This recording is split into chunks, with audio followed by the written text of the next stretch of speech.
At the center of the chamber, projected in brutal clarity, was the live stream. A grainy human feed. A backwater human colony, once green with forests and rivers, now a smoldering graveyard. Alien walkers strode across the ashes, their cannons glowing, their mechanical screeches blending with the screams of the dying. A child, small, bleeding, her voice raw, looked straight into the drone camera before the feed snapped to static. Applause followed. Not loud, not cruel, just measured, pleased, efficient. Operation Subjugate Aurelius completed, announced High Strategos Charkveth of the Zarn Dominion, his exoform pulsing with blue authority. Minimal losses. We deem this the final lesson. Earth is fractured. Its outer colonies now dust. They will submit within weeks. Several tentacled beings bobbed in agreement. A reptilian counselor hissed a laugh. One delegate, a gelatinous orb wearing a monocle for reasons no one ever dared ask, said, "Perhaps now they'll accept their place beneath the boot." There was an expectant pause. Then a chime rang across the council chamber. An incoming message from Earth. Unencrypted. Public. Deliberately. The display shifted. Static. Then darkness. A single room came into view. Dimly lit. Steel walls. Earth's flag behind a podium. No polished uniforms. No bureaucratic pomp. A man stepped forward. Gray buzz cut. Wrinkled eyes that had seen too many fields of war. No nameplate. No introduction. He simply leaned into the mic and spoke. "You committed genocide on Aurelia Station. You bombed our hospitals. You hunted our civilians." He paused. "You made a mistake." No yelling. No threats. Just those 5 words. "You made a mistake." There was a flicker in the transmission. The camera feed zoomed out, revealing the man was surrounded by others. A dozen figures. Not diplomats. Not politicians. Soldiers. Hard-bitten, scarred, each one wearing gear that looked battered but lethal. Some chewed gum. One leaned on a baseball bat spiked with nails. Another, bare-chested except for dog tags, raised a single finger in salute. The feed cut out. Total silence. For a few seconds, the chamber was quiet. Then someone laughed. It was a soft, gurgling sound from a being with 3 throats. "Oh, humans," croaked the counselor from the New Ruby Combine. Always so dramatic. But the laughter didn't last long. Because 6 hours later, Admiral Yarek's fleet, stationed in celebratory orbit above Aurelius, went dark. Every ship, gone. No survivors. No escape pods. No black box data. All that remained was a message burned into the hull of the Admiral's flagship, adrift in orbit. "We aren't civilized anymore." And Earth's voice returned again, this time blaring through every frequency the Council used. "You hurt our children," said the same gray-haired man. "Now we hunt you." Half the chamber dismissed it as posturing. The other half scrambled to verify the impossible. But deep beneath the surface of Earth, humanity had changed. They'd mourned enough, played nice long enough, sat at the edge of the galactic table while eating whatever scraps were tossed their way. They tried the whole diplomacy thing. And now they'd activated something far older, far worse. Predator protocols. In a concealed command bunker under the Rocky Mountains, General Jack Braddock, the man from the video, stood before a massive screen showing tactical readouts in red.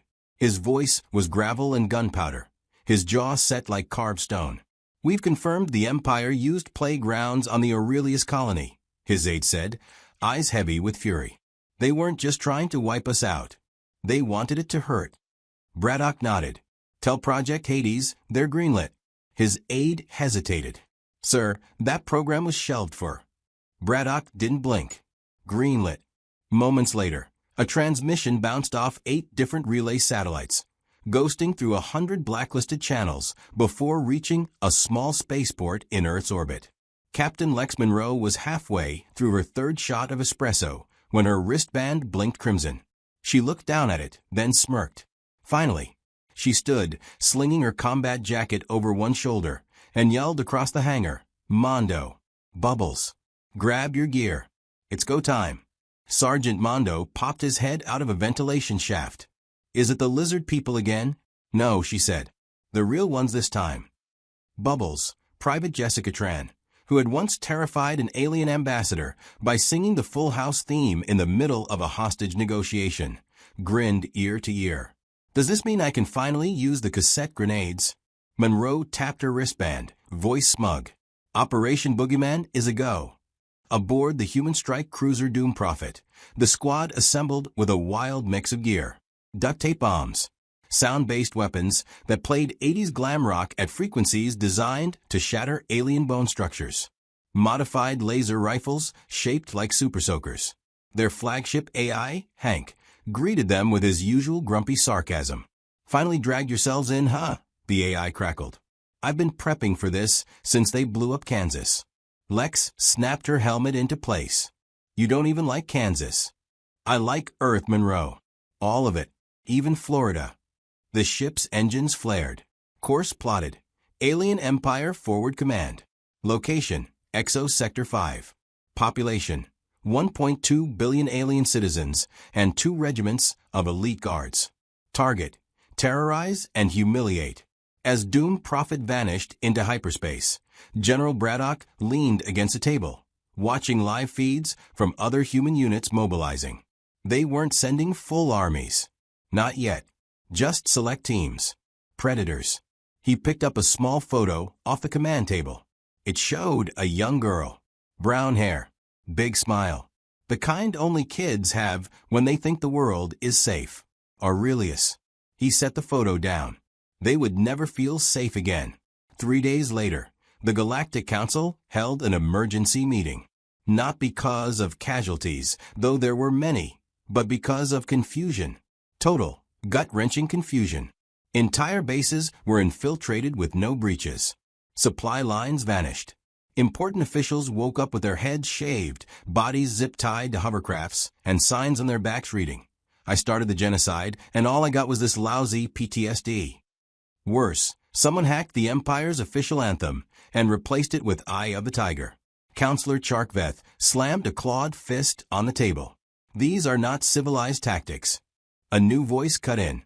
Earth's ambassador, who had sat silent during every prior meeting, stood. He wasn't a warrior. He wore no armor. Just a rumpled Earth suit, tie askew, coffee in hand. He sipped, then nodded slowly. "You're right," he said. The room went still. "We're not civilized anymore." Someone whispered, "They've gone feral." He smiled. Not feral. Focused. Braddock's voice echoed through the chamber then, pre-recorded, yet chilling. "You brought war to our front door. Killed our young. Destroyed our peace. And you mistook our silence for submission." A pause. "But we were just sharpening our knives." Every screen in the chamber flickered, showing different angles. An alien war fleet exploding mid-warp. An elite ground team surrendering, naked, duct-taped, and sobbing, while human operators laughed. A flag planted on a captured alien base. The Earth's symbol redrawn as fanged jaws. "And now," Braddock's voice continued, "we're coming for everything you ever loved. Let the hunt begin." The council fell into chaos. Screams. Orders. Retreats. Systems blinked red. But nothing would stop what was already in motion. Earth's predators had been unleashed. And this time, there would be no peace. Only prey. And humans were very, very hungry. Aboard the Doom Prophet, the recycled air tasted like sweat, ozone, and brewing vengeance. The lights flickered overhead as the ship tore through hyperspace with all the subtlety of a bar brawl. Somewhere deep within the hull, Danger Zone blared through the PA system, not as a joke, but as a mission briefing. Captain Lex Monroe leaned back in her crash seat, chewing the end of a protein bar like it had insulted her mother. Her fingers danced over her wrist console, pulling up blueprints of the alien command station designated as Drop Zone Vulture, an orbital station home to 87,000 personnel and 2 full brigades of Zarn Dominion soldiers. She wasn't intimidated. She was annoyed it wasn't more. To her left, Sergeant Mondo was duct-taping a combat knife to the barrel of his plasma rifle. Not for effectiveness, for style. "You know," he grunted, "I had a dream last night. We showed up to the alien capital, and it was all made of IKEA furniture. Lex didn't look up. What did you do? I burned it. Good. On the other side of the room, Private Jessica Bubbles Tran was twirling a cassette tape between her fingers. The tape was labeled Boombox Justice in big, chaotic lettering. She wore aviators indoors, despite having night vision implants. Her entire loadout consisted of a boom mic, a flamethrower, and a backpack full of questionable tech she'd built herself. Question, she said cheerily, how many alien death squads do we expect to face? Lex replied, without missing a beat, enough to make it fun. Bubbles grinned like a raccoon in a fireworks factory. Sick. The fourth member of the team, Lieutenant Malik Vaughn, stood silently by the holotable, arms crossed, eyes scanning the station schematics. He was ex-Black Ops, with a tactical mind like a bear trap, calm, quiet, and devastating when triggered. He spoke only when he had something lethal to say. They keep most of their security in concentric tiers, Malik said, gesturing to the station diagram. If we breach from the waste disposal shafts, we skip 3 checkpoints and land directly in their AI core. Mondo blinked. You want us to go through the sewer? It's not a sewer, Malik corrected. It's a waste vaporization vent. So fancy sewer. Lex finally smiled. All right, team. We breach from the end. Bubbles gave a slow clap. Poetic. Their target was more than strategic. It was symbolic. Drop Zone Vulture was one of the Empire's largest command and control centers, and the home of the Dominion's most prized asset, a logic-based superintelligence called Crislin. It coordinated fleet movements across 3 sectors. If it went offline, chaos would ripple across half the Empire. And Earth wanted chaos. They didn't want to win pretty. They wanted to make it ugly. Lex stood, cracking her knuckles. Let's review the mission plan. Mondo, you breach the control room and set charges on the quantum server core. Bubbles, unleash your distraction package in the mess hall. Keep them dancing and screaming. Music or fire? Bubbles asked. Yes, Lex replied. Love that for me. Malik and I will intercept the command staff in the ops wing. We need them alive. Briefly. Questions. Mondo raised a hand. After we're done, can we write Earth was here in radioactive paint? Lex nodded. Make it glow.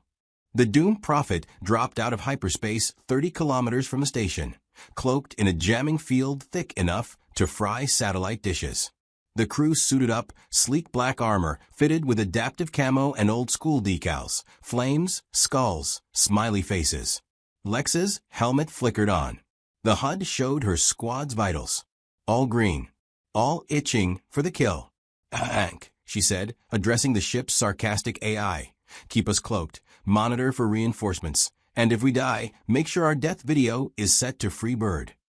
Copy that, boss, Hank replied.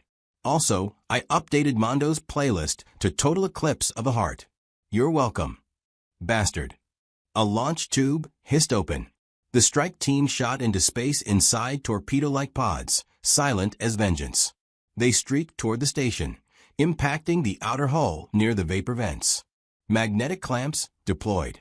The humans exited with precision and a casualness that felt like desecration. Lex Pride opened the vent panel. Steam hissed out. Ladies first, Mondo said, gesturing. Lex dropped in head first.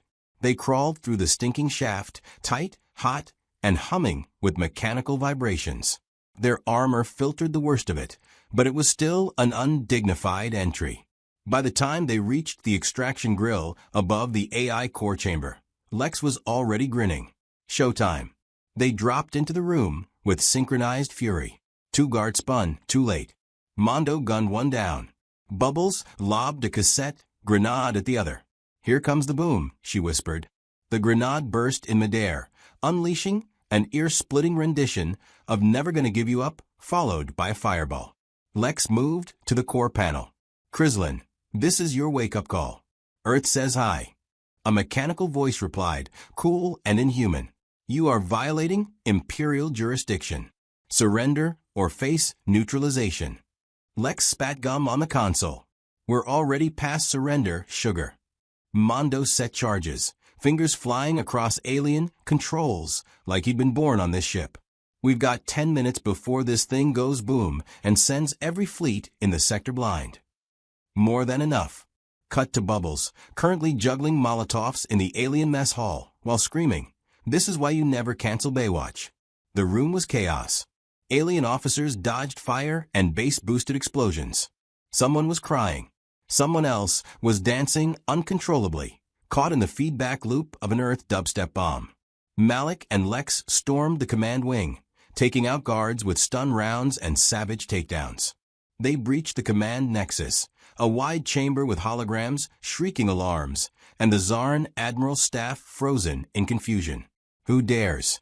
Lex shot the speaker in the knee. I dare. Malik secured the exits. You're being hunted by apex primates armed with caffeine, grief, and several decades of psychological warfare experience. Welcome to the downside of Empire. The Admiral tried to activate a distress beacon. Lex tossed him. They uploaded a virus into the Dominion's data stream, something coded in the deepest corners of Earth's darkest corners of the Internet. Meme logic, paradox scripts, AI thought loops, so illogical they infected alien systems like digital rabies. Back in the core, Krislin began glitching. Error, illogical humor detected. Explain, why did the chicken cross the road? Lex's faceplate split into a grin. To hunt you, Krislin. The chicken's human now. They retreated as the charges began to count down. Hank lit up their HUDs with escape routes. Bubbles rejoined the team, dragging an alien chef in a headlock. He tried to stab me with a whisk. I respect that. They rendezvoused at the extraction point, ejected into space seconds before the doomed prophet picked them up mid-flight. The moment they were inside, the crew peeled off helmets, breathless and laughing like hyenas. Behind them, Drop Zone Vulture blossomed into a star of fire. Krislin screamed its last. I should have taken the chicken seriously. Lex sprawled on a bench, unzipping her collar. Mission complete. Also, Bubbles added, I may have uploaded Family Matters reruns to their entire media network. Oh no, Mondo deadpanned. They'll be emotionally compromised by Season 3. Hank cut in. We have incoming transmission from Earth Command. Putting it on the big screen. General Braddock appeared, arms folded, looking like someone who hadn't smiled in 10 years, but respected the hell out of what he just saw. Excellent work, he said. Krislin's offline. 3 sectors are in chaos. You've just made the Empire eat its own tail. Lex nodded. Feels good. Braddock's voice dropped. But you're not done. We intercepted a signal. There's a transport hub on the planet Saren V, abandoned on record, but we've confirmed human civilians being held there. Survivors of Aurelius. Prisoners. Everyone sobered instantly. Send the coordinates, Lex said. Braddock stared into the screen. You've proven we're not prey. Now show them we're the monsters they made us. The screen went dark. Mondo stood, stretching. Guess I better resharpen my spoon. Bubbles slung her pack over her shoulder. Guess I better build a laser saxophone. Malik simply reloaded. Lex stood, feeling that familiar, sharp ache in her chest. The ache of purpose. They weren't just killing now.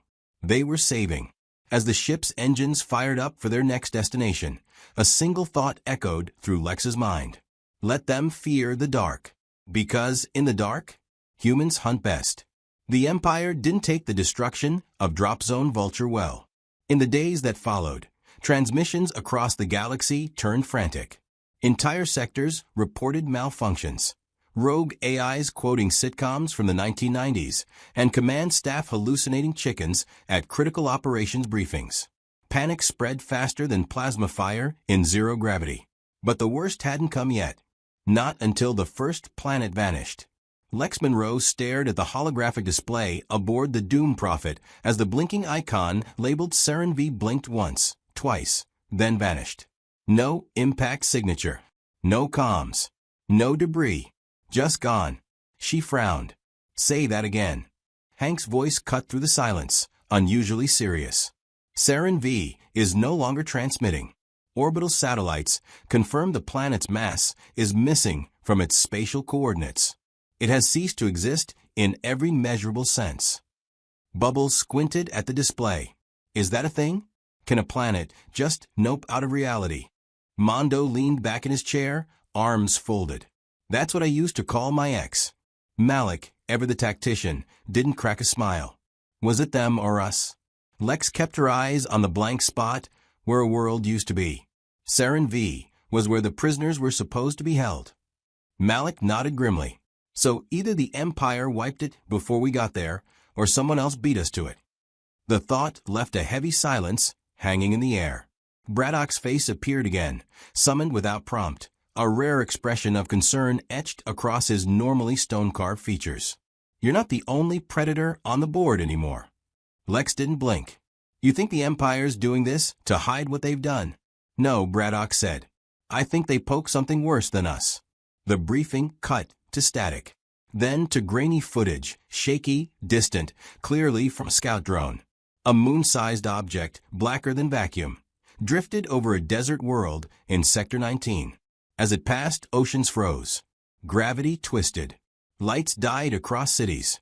And then, with no sound, the entire planet folded inward, like paper pulled into a black hole. The transmission ended with an image, carved into the crust of the moon, a simple phrase in Earth English. We told you not to hurt our children. Mondo leaned forward. That us? Lex shook her head. No, we don't do that. Bubbles grinned nervously. Not yet, anyway. Malik crossed his arms. Then, who the hell is cleaning up our messes like this? Hank answered. Not who. What? The doomed prophet dropped into orbit around Xenorus 12, a backwater supply hub suspected of moving captive humans. They didn't bother cloaking. At this point, subtlety was a lost art. Fear was their weapon now, and they wielded it with purpose. The orbital station didn't scramble fighters. Didn't even hail them. They were already surrendering by the time the humans hit the airlock. Lex and the team moved like death incarnate, quick, efficient, terrifying. Alien guards threw down weapons. Administrators begged for mercy. One even offered information in exchange for protection. Lex pressed a boot to his chest. Where were the prisoners sent? The creature shuddered, mandibles quivering. The Harvest Armory before it fell. Malik narrowed his eyes. Fell. It was devoured, the alien whimpered. Something darker than you. It came out of nowhere. Ate the facility. The sky broke. I ran. Lex glanced at her team. Coordinates. The alien gave them. Lex turned away. Stun him.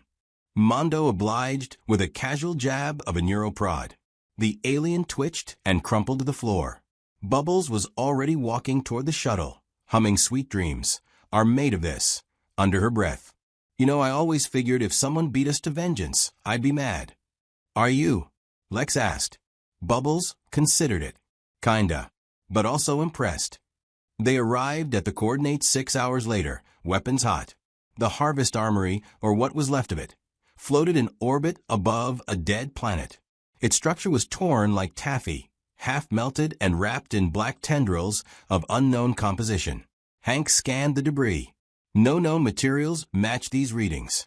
No energy signature. No life signs. No physics. Malik's eyes narrowed. That's not possible. Tell that to the black hole spaghetti. They moved in cautiously, boarding the remains of the armory through a sheared hull.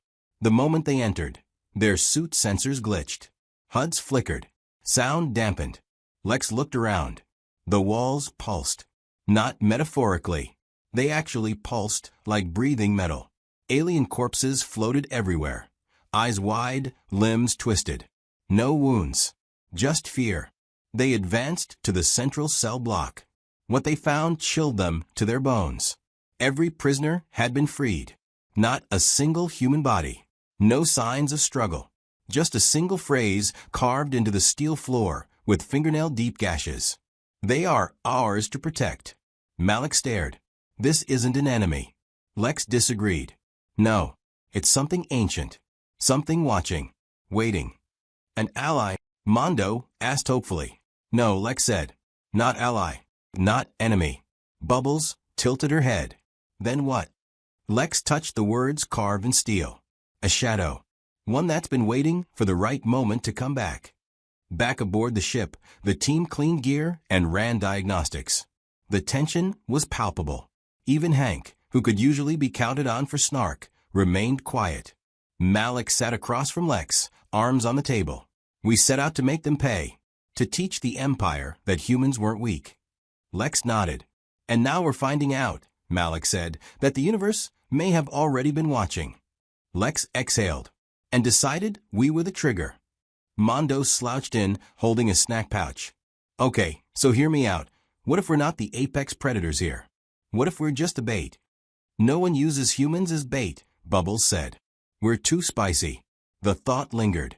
If something older, more ancient than even the Empire, had noticed humanity's suffering and responded with such total annihilation, then Earth's war had become more than personal. It was mythic. That night, Lex found herself standing alone on the observation deck, staring into the blackness beyond the stars. Her reflection in the glass looked unfamiliar, harder, older. She hadn't signed up to be a symbol. She'd signed up to kill the people who took her sister, Aurelius. And yet now she stood at the edge of something deeper. A war that wasn't just about justice anymore. It was about who got to define fear in the galaxy. Braddock's voice returned over secure comms. We just lost contact with 3 Empire worlds in the Ophion belt. Same pattern. Disappeared mid-transmission. No survivors. No wreckage. Lex said nothing. You're being diverted, Braddock added. There's a summit. Emergency session of the remaining factions. They're calling it the last table. About time they invited us to dinner. They didn't. But we're going anyway. Lex shut the comm, turned from the stars, and walked back toward her team. Later, in the ready room, she laid out the new orders. The Empire's fractured. The disappearances have them pissing themselves. They're calling for peace. Truce. Whatever they think will buy them time. Mondo raised an eyebrow. Truce sounds suspiciously like letting them live. We're not going for peace, Lex replied. We're going to tell them the hunt's not over. Malik looked up. You think they'll listen? No, she said. I think they'll panic. And panic makes prey stupid. They landed on neutral ground 3 days later. An abandoned moon converted into a diplomatic safe zone. Every faction sent representatives. The Zarn Dominion. The New Ruby combine. Even a lone, jittery envoy from the distant Glask Confederacy who kept flinching at the sound of Earth music. When Lex walked into the chamber with her team behind her, the air changed. Half the room tensed. The other half tried not to make eye contact. She walked straight to the central podium. Didn't wait for permission. We tried playing by the rules, she said. You burned our colonies. Killed our civilians. Laughed at our pain. So we changed. No one interrupted. Now planets are disappearing. You're scared. And you should be. The Glask envoy twitched. You are responsible for this? Lex smiled, but it didn't reach her eyes. No. But we opened the door. There were murmurs. Anger. Confusion. Lex raised her voice. We're not here to negotiate. We're here to offer a warning. This war doesn't stop until you understand. We're not prey. We never were. We just played along until the teeth grew in. And the disappearances? Another delegate asked. They're a consequence, she replied. Of what happens when you break something so badly it can't cry anymore. Only bite. She stepped down. No applause. Just silence. On their way out, Malik leaned in. You think they got the message? Lex glanced at the shadow rippling across the stars above the moon. A shape without form. Moving without light. They're about to, she said. As the doomed prophet lifted off, a final transmission from the moon's orbital array broadcast a single phrase, in every known language. The predators have awoken. And somewhere, out in the void, something responded with laughter. The doomed prophet descended through the upper atmosphere of Varric Prime, the crown jewel of a galactic empire, a world sculpted from perfection and ruled by ceremony. Towering crystal spires rose from a manicured surface of artificial oceans and curated landscapes. Cities designed not for function, but for awe. Every square meter of the planet whispered arrogance. But not tonight. Tonight it would scream. Lex Monroe stood on the bridge in full gear, arms crossed, helmet clutched at her side.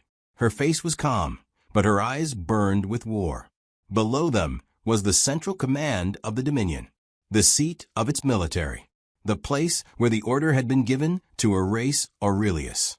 They'd finally reached the top of the food chain. "They know we're coming," Malik said from her right, weapon slung low, voice as even as his pulse. "Good," Lex said. "Let him feel it coming." Mondo strapped a cluster of explosives across his chest like party decorations. "Never thought I'd see the heart of the Empire. Thought it'd be, I dunno, bigger." "It was always smaller than its shadow," Lex replied. "That's how cowards build power." Bubbles slid a data spike into her wristband, syncing every system to Hank. "I rigged their central broadcast tower to amplify our signal galaxy-wide. They'll hear us from here to sector, hell yes." "Audio test?" Lex asked. Bubbles grinned. "Mic check 1-2. The humans came through. They dropped into the capital like gods of vengeance.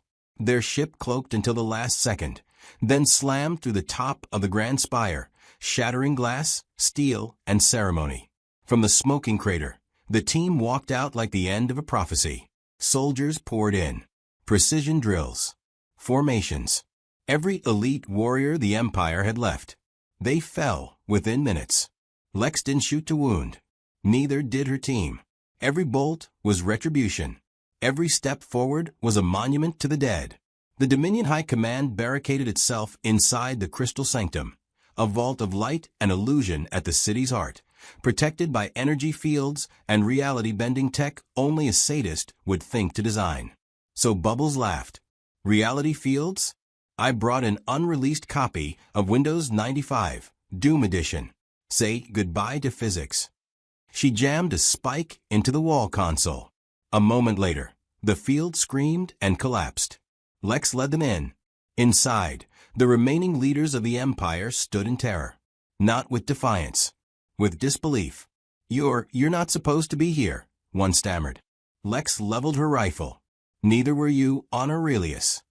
The Emperor stepped forward, tall, clad in shimmering robes that were supposed to intimidate lesser species. He spoke in a voice designed for command. "We regret the actions of our generals. Those responsible have been punished. Surely we can." "No," Lex said. He hesitated. "But I'm not here for regret. I'm here to end you." The Emperor blinked. "We are willing to sign any treaty. We're not interested in treaties." Mondo lobbed a miniature EMP into the room, frying comms and weapons in an instant. The High Command shrieked as the lights flickered. Lex stepped closer to the Emperor, their faces inches apart. "For centuries you called yourselves civilized," she said. "You painted your war in gold and silence, and called it governance. You murdered from thrones and screens, never dirtying your claws." "We brought order," the Emperor tried. "No," she whispered. "You brought extinction and called it peace. We were quiet because we believed in better. We bled in silence because we had hope." She raised her weapon. But civilization was just our camouflage. Malik grabbed the broadcast remote from Bubbles and activated the feed. The camera blinked to life, projecting Lex's face across every device in the galaxy. "People of the galaxy," she began, "this is not a declaration of war. That happened when the Empire bombed our worlds. This is a declaration of truth." She gestured behind her. The Emperor was on his knees. The chamber was scorched. The symbols of imperial grandeur burned. "You feared us because we were loud, unpredictable, passionate. You mistook that for weakness. But humanity is not soft. We are fire wrapped in restraint. We are blades dulled by hope." She stared into the lens. "And now you've seen what happens when you strip that away." Across 1,000 systems, beings watched in silence, as humans took control of the very palace that once dictated extermination orders. Some wept. Some cheered. Some simply stared, shaken by the fact that the thing they had mocked now stood as the new apex. Lex lowered the rifle. "We came here to end your empire. But someone else has started ending your planets. That got attention. The disappearances? That's not us. That's something ancient. Something watching. We might have started the fire, but something darker is fanning the flames. She stepped aside. Malik rolled a blackened metal cube across the floor. It unfolded into a hologram, grainy footage of the entity that had consumed Saren V. A shape undefined. A hunger that devoured worlds without sound. The message it leaves behind is clear, Lex said. Hurt humans and vanish. The Empire's leaders were silent. We won't stop hunting those who tried to erase us, Lex said. But maybe now you'll understand something important. She leaned in toward the camera one last time. We didn't become monsters. We just remembered what we are. The feed cut. In the stunned silence, the Emperor whispered, "What now?" Lex turned. "You run." The doomed prophet launched from the burning capital moments later, leaving behind a city shattered not by firepower, but by exposure. The illusion of the Empire's strength was broken. Their leaders, spared only so they could watch the collapse they once directed. Lex sat in the command chair, exhausted but whole. For the first time in years, her hands weren't shaking. Mondo plopped into his seat with a huff. "You think they'll get the message this time?" "If they don't," Bubble said, stretching, "I've still got Season 4 of Walker, Texas Ranger uploaded in every frequency band." "They'll crack," Malik muttered. "Or they'll vanish." "Either way," Lex said, "we're done hiding behind manners." A long pause followed. Then, a ping from Hank. "Incoming transmission. Unknown origin. Encrypted. Not from Earth. Not from the Empire." Lex sat up. "Play it." The screen flickered. A symbol appeared, a red circle with a slash through the shape of a humanoid figure. Then a voice. Low, echoing, alien, but shaped by something human-like. "You spoke for your kind. You burned with fury. You hunted without mercy. We watched. We judged." Lex swallowed. Her team leaned forward. "You are not weak. You are not prey. You are not alone." The message ended. The screen went dark. No one spoke. Then Lex stood, slowly, her voice soft but sure. "Looks like we woke up the real monsters. And they like what they see." They turned toward the stars. The galaxy would never be the same.